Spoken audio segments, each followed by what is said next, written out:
પરબ્રહ્મ પૂર્ણ પુરુષોત્તમ કોટિક કલાનિધિ શ્રી રાસેશ પ્રભુ અખિલ ભૂમંડલાચાર્ય વર્ય શ્રી વલ્લભ કુલભૂષણ શ્રી ગુસાઈજીના પંચમ કુમાર શ્રી રઘુનાથજીના લાલ શ્રી ગોપાલલાલ તથા તેમના કુળદીપક શ્રી ગોપેન્દ્રલાલ તથા તેમના કુળરત્નમણી શ્રી જમનેશ મહાપ્રભુજીના અનિન અને અટંકા ભક્તોના ગુણચરિત્રવાળું પુસ્તક શ્રી ગુણમાલ ભક્તમાલ મને વાંચવાની અને રસપાન કરાવવાની આજ્ઞા આપશો જી.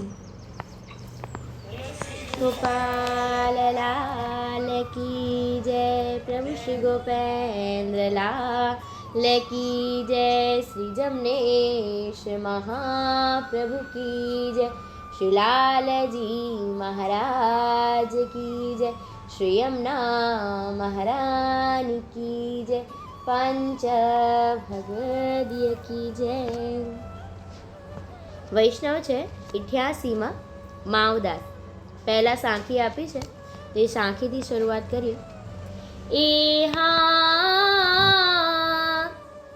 દધિકુલ નાહત દાસ, મગર પકર પદ ગયો, પહોંચ્યો મહાજલ પાસ, પૂરન ભાખ મન પાયો, દસી પ્રાક્રમ શુભધાર, કૃપાનિધિ તિતકીનો, મગર મૂઠ ભર માર, સંતન સોહે લગલીનો.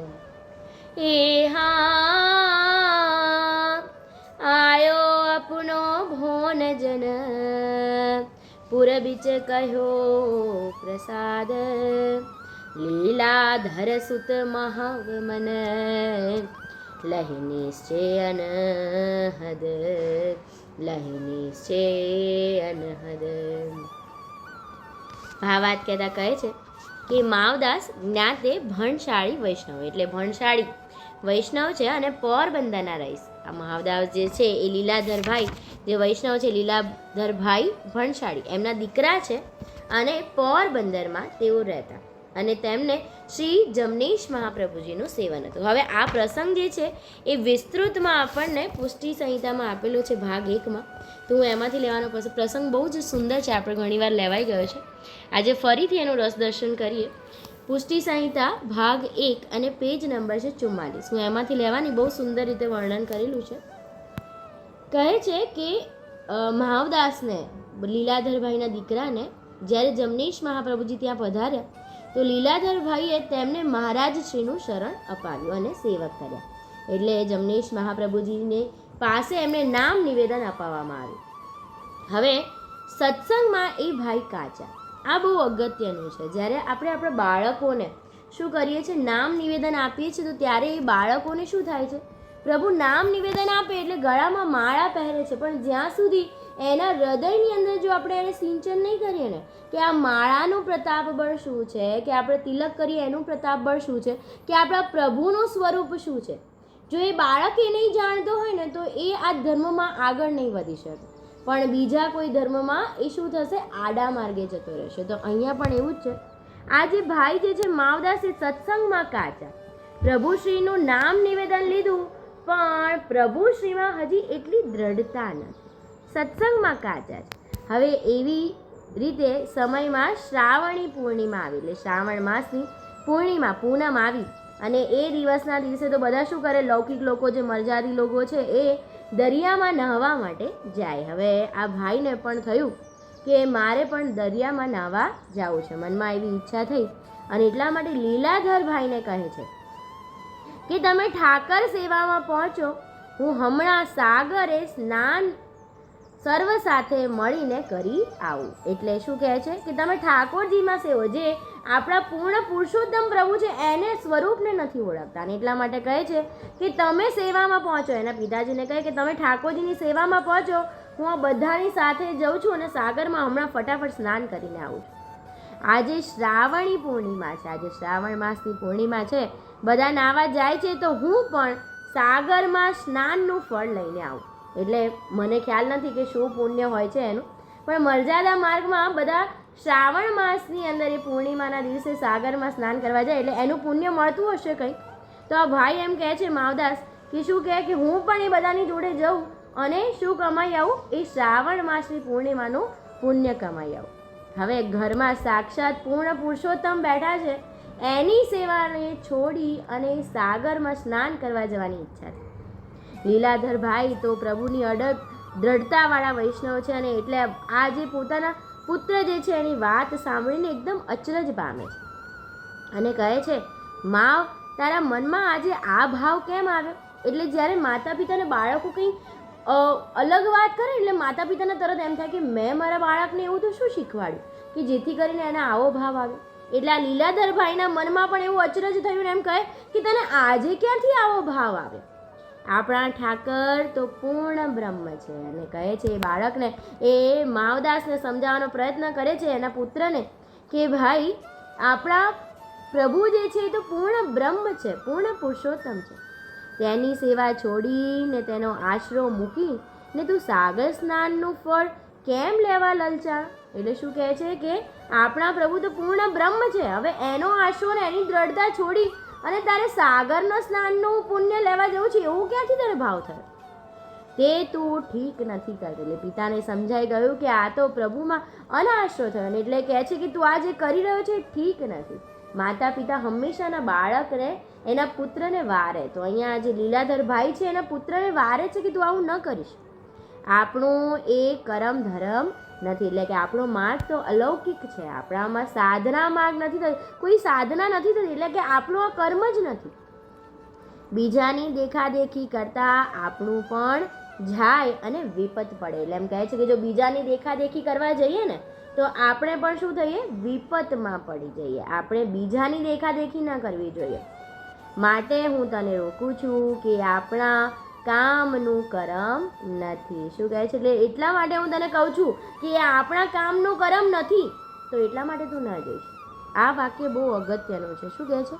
બીજાની દેખાદેખી. અત્યારે પણ આપણે સેવામાં જોઈએ ને તો ઘણા લાલનના સ્વરૂપના શિંગાર આવતા હોય છે, તો હવે એ શિંગારને જોઈને પછી તમે એ લાલનનું સ્વરૂપ પોતાના ઘરે પધરાવો તો એ આપણી મેળ જ નથી. પ્રભુએ તો એ સ્વરૂપ પધરાવી આપ્યું જ નથી. આપણે લાલનની સેવા ન થઈ શકે. આપણે આપણી મેળ પ્રમાણે ચાલવું જોઈએ. એની સાથે સાથે આપણે ઊન પ્રભુને નથી ધરાતું, પણ એ લાલનના શિંગાર જોઈએ, લાલનના સ્વરૂપમાં એ ઊનના સ્વેટર જોઈએ, તો અત્યારે શિયાળામાં આપણા પ્રભુને આપણે ઊનના સ્વેટર ધરીએ તો પ્રભુ એનો અંગીકાર ન કરે. એ તો મેળને છાંડી કહેવાય ને. તો એટલા માટે અહીંયા કહે છે કે બીજાના દેખી નહીં કરવાની. આપણા પ્રભુએ આપણા માર્ગના જે સિદ્ધાંત આપ્યા છે એ સિદ્ધાંતને આપણે અનુસરવું જોઈએ. આવી રીતે આ લીલાધર ભાઈ એના પુત્રને સમજાવે છે અને વારે છે અને કહે છે કે તીર્થ સ્નાન તો પ્રવાહી કે મર્યાદા માર્ગના જીવ કરે. એટલે કે આપણે તો અલૌકિક માર્ગ છે, આપણે મર્યાદી કે પ્રવાહી નથી. પુષ્ટિના જીવને તો ઠાકોરજીના ચરણની સેવા જ માં જ સર્વ તીર્થ સમાયેલા છે. એટલે શું કહે છે કે પુષ્ટિના જે જીવ છે, પુષ્ટિ માર્ગના જે વૈષ્ણવો છે, એને તો માત્ર પ્રભુની સેવા કરે ને એમાં જ 68 તીર્થ, સર્વ તીર્થ એમાં જ આવી જાય છે. આપણું તીરથ તો આપણા ઘરમાં જ છે. આપણે કહીએ ને કે આપણું તીરથ તો ગૌલોક તો આપણા ઘરમાં જ છે, આપણે વ્રજમાં જવાની જરૂર નથી. નો ડાઉટ તમે ત્યાં જાઓ એ લીલાસ્થળી પ્રભુની દર્શન કરવા, પણ તમારા ઘરમાં જ પ્રભુ બિરાજે એટલે તમારા ઘરમાં અખિલ વ્રજ જ છે. એટલે જો તમે ત્યાં ન જઈ શકતા હોય તો મનમાં ક્યારેય ઓછપ લાવવી ન જોઈએ. આપણા એક ચરણામૃતની કણિકા લઈએ તેમાં સર્વ તીરથનું ફળ મળી જાય છે. એટલે કે માત્ર એક ચરણામૃતની કણિકા લો ને તો તેમાં પણ તમને સર્વ તીરથનું ફળ મળી જાય છે. આવી રીતે પિતા જે છે એના પુત્રને સમજાવવાનો બહુ જ પ્રયત્ન કરે છે, પણ જાણે પ્રભુની ઈચ્છા હોય ને એમ જ થાય ને. તો અહીંયા પણ મહાવદાસ એ કશું સાંભળતા નથી. એમ કહે છે કે એમાં વળી બીજું શું છે કે ન જવાય. એટલે મનમાં હજી પણ એવો ખ્યાલ નથી આવતો કે અપરાધ થઈ રહ્યો છે અને એમ કહે છે કે એમાં ન જવાય એમાં શું ખોટું છે. સાગર સ્નાન તો આજે સૌ કંઈ કરે છે, તો તેમાં કરવા જઈએ તો શું વિપત પડશે. એટલે પિતાએ કહ્યું ને કે બીજાની દેખાદેખી કરવા જઈએ તો આપણો ધર્મ પણ ચૂકે અને વિપત પડે. એટલે કહે છે કે એમાં સાગર સ્નાન કરવા જઈએ એમાં શું વિપત્તિ પડે, એટલે મને એ સૌની સાથે કરવા જવા દો. લીલાધરભાઈ બોલ્યા, દીકરા સૌના કરમ ધર્મ જુદા છે. એટલે કે બધાના માર્ગ અને બધાના ધર્મ જુદા જુદા છે. તો તે માને એને એ ફળ મળે. એટલે કે જે ભગવાનમાં માનતા હોય એને ધર્મ એ અનુસરે તો એને એ ફળ મળે. પણ આપણે તો ઠાકોરજીની સેવા અને તેના દ્રઢ આશ્રામાં જ બધા ફળ આવી જાય છે. કે આપણે તો પ્રભુની સેવા અને એની અંદર દ્રઢતા જો હોય ને તો એમાં જ સર્વસ્વ ફળ આવી જાય છે. તું મહારાજનું શરણદાન પામ્યો છો તો મહારાજનો આશરો મૂકીને બીજા કોઈ સાધન માર્ગના ફળની કામના ન કરાય. એટલે કે જમનેશ મહાપ્રભુજીએ તને પોતે શરણદાન આપ્યું છે, તું એમનું શરણદાન પામ્યો છો તો પ્રભુનો આશરો છોડીને બીજા કોઈ પણ સાધન માર્ગનું ફળની ઈચ્છા આપણે ન કરાય. મહાવદાસ બોલ્યા, પણ આજે તો મને ભાવ થયો છે તો સર્વ સાથે જવું જ છે. એટલે કે જેમ જેમ તમે છોકરાઓ કે બાળકોને વારો એમ એ માને નહીં. આ પુત્ર જે છે એ હઠ કરીને બેઠા અને કહે છે પિતાને કે ભલે તમે ગમે એટલું મને સમજાવો, પણ આજે તો મને ભાવ થયો છે તો મારે જવું જ છે, પછી તમારી વાત માન્યમાં લઈશ. એટલે કે આજે મને જવા દો, પછી તમે કહેશો ને એમ કરીશ, પણ આજે તો જવું જ છે. આમ કહીને માવદાસ સાગર સ્નાન કરવા ગયો અને સાગરમાં સ્નાન કરવા લાગ્યો. એટલે કે માવદાસ પિતાની ઈચ્છા ન હતી છતાં પણ જીદ કરી અને સાગરના સ્નાન કરવા માટે ગયા અને સાગરમાં સ્નાન કરવા લાગ્યા.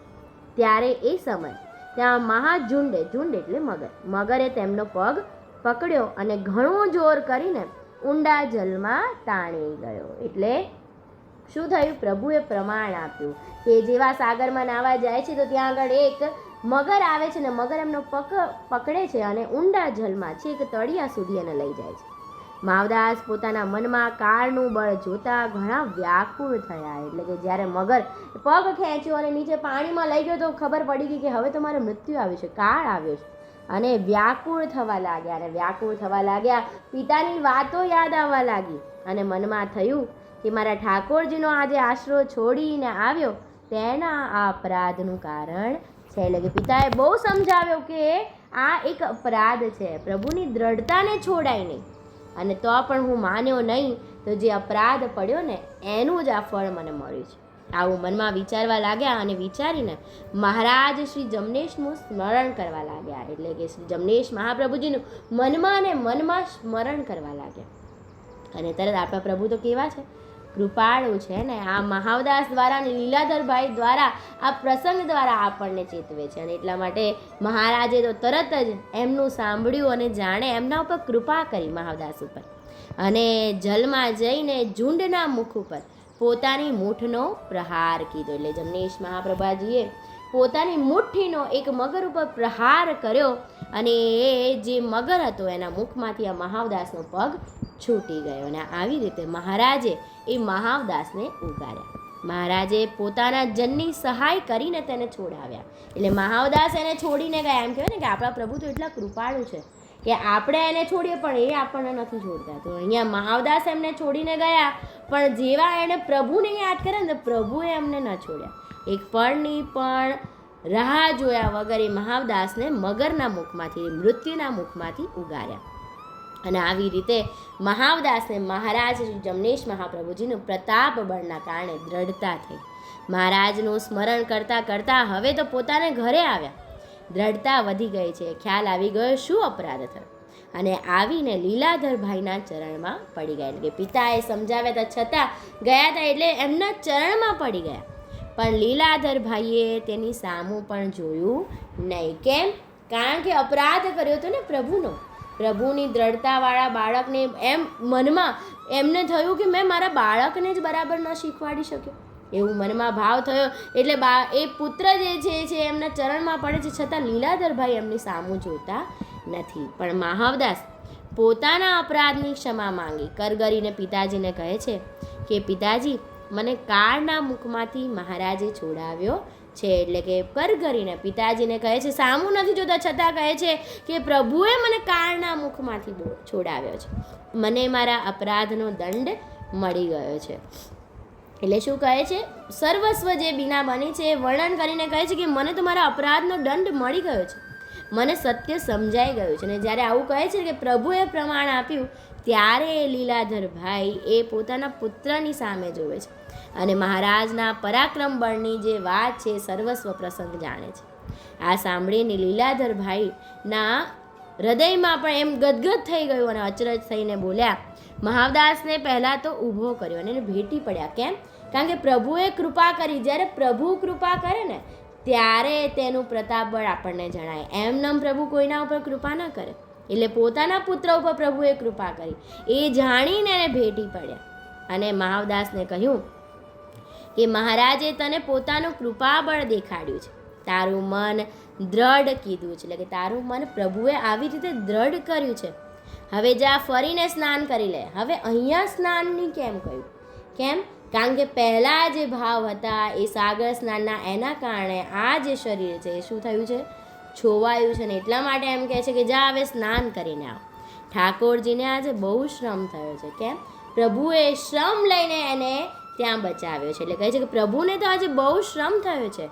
કાંઈક નૂતન સામગ્રી અદકી કરીને પ્રભુને ધરાવી. એટલે કે પ્રભુને આપણા કારણે આટલો બધો શ્રમ થયો તો આજે પ્રભુને કંઈક અદકી સામગ્રી ધરાવી.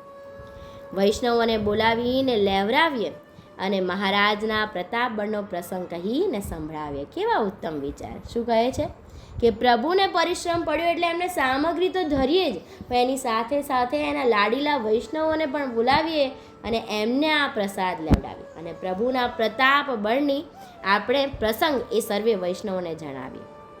પછી લીલાધર ભાઈએ ઠાકોરજીને અદકી સામગ્રી કરીને આરોગાવીને વૈષ્ણવોને તેડાવ્યા. તેમાં મહારાજના પ્રતાપબળનો પ્રસંગ પણ કીધો અને વૈષ્ણવોને પ્રસાદ પણ લેવડાવ્યા. મતલબ જ્યારે તમે પ્રભુને કોઈ રીતે શ્રમ પડે છે, આપણે એમ કહીએ ને સેવામાં પણ જ્યારે પ્રભુશ્રીને ક્યારે શ્રમ પડે તો શ્રમભેટ અથવા તો ભોગ પ્રભુશ્રીને અવશ્ય લાવવા જોઈએ અને હંમેશા વૈષ્ણવોની પાતળ લેવડાવવાનો આશ્રય રાખવો. વૈષ્ણવના આ ચરિત્ર મહારાજનું સાંભળીને ઘણા જ હરખાણ. એટલે વૈષ્ણવજનને જ્યારે આ વાત જે પ્રતાપ બળનો પ્રસંગ કયો હતો બધા વૈષ્ણવ તો ઘણું હરખાયા અને ત્યારે લીલાધરભાઈ એક પદ બોલ્યા. એ પદ છે ખ્યાલનું 8મું.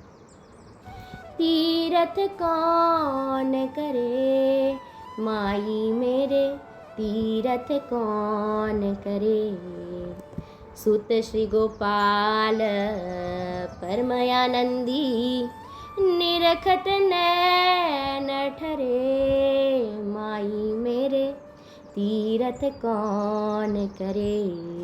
શું કહે છે? તીરથ. આ તીરથ કોણ કરે? કેમ? માઈ મેરે, હું આ તીરથ કોણ કરે? કારણ કે સુત શ્રી ગોપાલના પ્રભુ શ્રી ગોપેન્દ્રજી આનંદી સ્વરૂપ છે. એને નિરખતા જ જ્યારે આ નૈનોમાં હૃદયમાં ઠંડક વળી જાય તો પછી એને મૂકીને તીરથ કોણ કરે?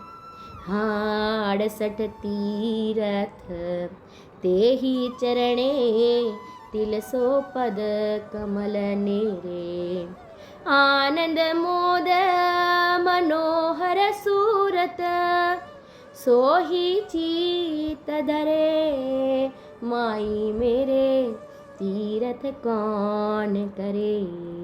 એટલે જેના ચરણોમાં 68 તીરથ છે અને એની સેવા કરવાથી એની પ્રાપ્તિ થાય છે અને એવા આનંદ મોદ મનોહર મૂરત જે છે એને જ હૈયામાં ધરે પછી એ તીરથ ક્યાંથી કરે? હા પૂર્વ રાસ રસિક એક કિયો, વ્રજજન કાજ કરે, વલ્લભ કુલમાં પ્રગટ હોય કે, વલ્લભ કુલમાં પ્રગટ હોય કે, તાપ ત્રિવિધ હરે માઈ મેરે, તીરથ કોન કરે. એ કહે છે વલ્લભ પૂરવ રાસ, એટલે કે પૂરવમાં જ્યારે રાસ કરીને નિજજનના કાજ કર્યા એ જ સ્વરૂપ અહીંયા એ જ પૂર્ણ પુરુષોત્તમ વલ્લભ કુલમાં પ્રાગટ ધરી અને ત્રિવિધ તાપ જો હરે છે તો એને મૂકીને તીરથ કોણ કરે? હા રાખું ચિતવાની એહી રે ચિત મેં, और सबे बिछुरे, बिहारी दासवर गोपेंद्र चरणे, पलक नाही टरे माई मेरे, तीरथ કોન કરે. એટલે કહે છે કે રાખું ચિતવાની, બધું જ ભૂલી જાઉં પણ હૃદયમાં માત્ર એમની જ ચિતવાની રાખું છું. બિહારી દાસ જે છે એ ગોપેન્દ્રજીના ચરણ જે છે એના વગર, એના સ્મરણ વિના, એના ચિતવની વિના એક પણ પળ નથી ટળતી, તો એમાં તીરથનો સમય ક્યાંથી મળે? અને એટલા માટે કહે છે કે તીરથ કોણ કરે? આ પ્રભુને મૂકીને તીરથ કોણ કરવા જાય? રોકડું મૂકીને ઉધાર કોણ લેવા જાય? એવી રીતે આ પદ સાંભળી ને માવદાસ તો બોલ્યા કે પિતાજી, જો તમે મને પહેલાં આ પદ સંભળાવ્યું હોત ને તો મારી ભ્રમણા ટળી જાત. શું કહે છે કે તમે મને પહેલાં આ પદ સંભળાવ્યું હોત, એને સમજાવ્યું હોત તો મારી ભ્રમણા પહેલાં જ તૂટી જાત. અને ત્યારે લીલાધરભાઈ કહે છે કે માવ, તારી ભ્રમણા મહારાજને ટાળવાની ઈચ્છા હતી. એટલે કે મેં તો તને વાર્યો હતો, મેં તો તને સમજાવ્યો હતો, પણ પ્રભુને ઈચ્છા હતી કે તારી દ્રઢતા એમના દ્વારા થાય, અને એટલા માટે આવું થયું છે. એટલે આમ કહીએ ને કે જીવનમાં ઘણીવાર એવી વસ્તુઓ બને છે કે જે આપણે ન ધારતા હોઈએ, પણ એટલું માનવું કે જ્યારે આપણું ધારેલું ન થાય ને તો એ સમજવું કે પ્રભુની ઈચ્છાથી એ થાય છે. એની ઈચ્છા થઈ, એની ઈચ્છાથી થશે, એટલે હવે રૂડું જ થવાનું છે. આવી રીતે પ્રભુએ એ મહાવદાસની જે છે એ ભ્રમણા ટાળીને એમને દ્રઢતા પણ આપી. મહાવદાસે કીધું, પિતાજી, હવે તો મહારાજના ચરણનો દ્રઢ ભરોસો મને થઈ ગયો છે, તેનો ભરભાર ઘણો જ સમજાય છે. આવા ટેકના આ બાપ બેટા બંને વૈષ્ણવ હતા. એમના ચરિત્રનો પાર નથી અને પ્રભુની એમના ઉપર કૃપાનો પણ પાર નથી. અહીંયા એમનો પ્રસંગ પૂર્ણ થાય છે અને હું મારી વાણીને પણ વિરામ આપું છું. જો મારાથી કોઈ પણ ભૂલચૂક થઈ હોય તો મને દાસના દાસ જાણીને ક્ષમા કરવા વિનંતી. સર્વે વૈષ્ણવોને મારા જય શ્રી ગોપાલ.